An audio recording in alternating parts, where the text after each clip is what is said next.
మన మర్రి gold and diamonds లో no GST is back. కేవలం 1% to 11% వరకు మాత్రమే గల VA ఆపై నో జిఎస్టీ. ఈ ఆఫర్ జూన్ 6 నుండి 14 వరకు మాత్రమే. ఫ్యూచర్ సిటీలో పాలన దిశగా రేవంత్ సర్కార్ ముందడుగు వేసింది.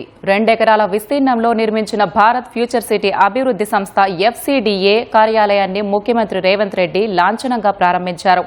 ఈ కార్యక్రమానికి డిప్యూటీ సీఎం భట్టి విక్రమార్క, మంత్రి శ్రీధర్ బాబు, స్పీకర్ గడ్డం ప్రసాద్లు హాజరయ్యారు.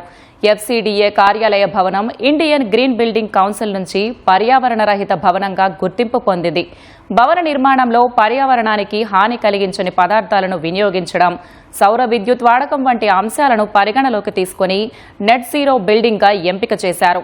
ఫ్యూచర్ సిటీ పరిధిలోని 56 గ్రామాల్లో ఇళ్లు, పరిశ్రమలు, IT సంస్థలు, బహుళ అంతస్తుల భవనాలు, గేటెడ్ కమ్యూనిటీలకు సంబంధించిన నిర్మాణ అనుమతులను ఈ కార్యాలయం నుంచే మంజూరు చేయనున్నారు.